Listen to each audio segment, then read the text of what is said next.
coverage on Friday of container ships it seized in the Strait of Hormuz, surrounded by armed speedboats.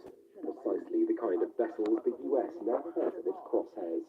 President Trump has authorized the United States Navy to destroy any Iranian fast boats that attempt to put mines in the water or disrupt passage through the Strait of Hormuz, to shoot and kill. If Iran is putting mines in the water or otherwise threatening American commercial shipping or American forces, we will shoot to destroy. No hesitation, just like the drug boats in the Caribbean. Even as Tehran continues to block the strait to unauthorized traffic, Washington has enforced a blockade of its own against Iranian ports, with a third aircraft carrier arriving in the region this week. While insisting its plans are going smoothly, the U.S. has been increasingly strident towards its allies.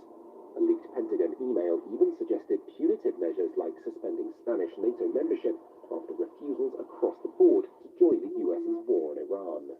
America and the free world deserve allies who are capable, who are loyal.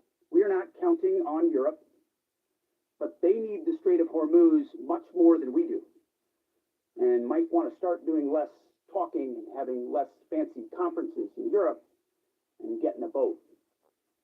This is much more their fight than ours. One of those conferences was underway in Cyprus on Friday, as European leaders met Middle Eastern counterparts to focus on the fallout from the war.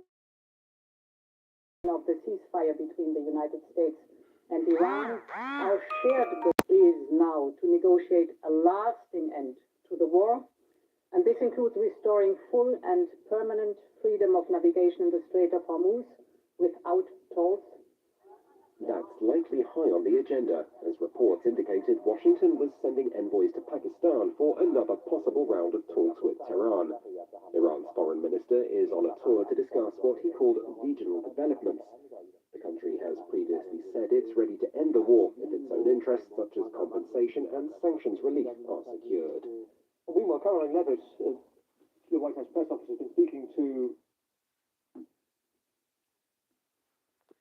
So it seems like the peace talk in Pakistan is going to take place between United States and Iran. So let's hope that this time it will end this global economy issue. Barakubwira ko ku munsi w'ejo ndetse no mu minsi iri imbere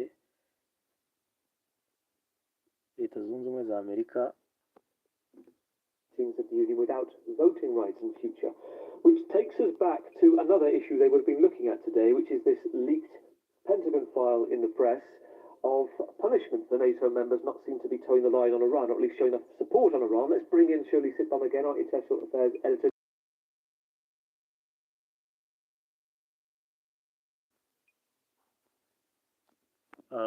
Ibiganiro bishobora kuba hagati ya Leta Zunze Ubumwe za Amerika ndetse na Iran, ariko hakaba hari n'ibibazo, hari ubutumwa bugufi bushobora kuba bwagaragaye Pentagon ishobora kuba yinjiriwe, bivuga ko Leta Zunze Ubumwe za Amerika zishobora gufatira ibihano ibihugu byo muri Europe cyangwa by'Uburayi kubera ko byanze kubafasha mu ntambara bafitanye na Iran, cyane cyane bakagaruka kuri Espagne kubera ko ariyo yagiye mu ruhame na Minisitiri wabo w'intebe Pedro Sánchez avuga ko igihugu cya Espagne gifite amagambo ane yonyine: no to war, ati no à la guerre, cyangwa ati nta ntambara dushaka, ati ntabwo dushaka gusubiramo amakosa yahahise, yaba mu ntambara zo muri Iraq cyangwa za Vietnam. Ati rero nta ntambara dushaka.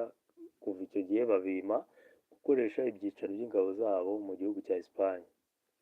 Rero nibyo Peter Hegseth, minisitiri w'intambara, yavugaga ati ahazaza dushaka gukorana n'abafatanyabikorwa bafite akamaro, kubera ko Leta Zunze Ubumwe za Amerika barazishaka zikaba zihari ariko bo bakaba badahari. Urumva rero ko ari ibintu bikomeje gukomera.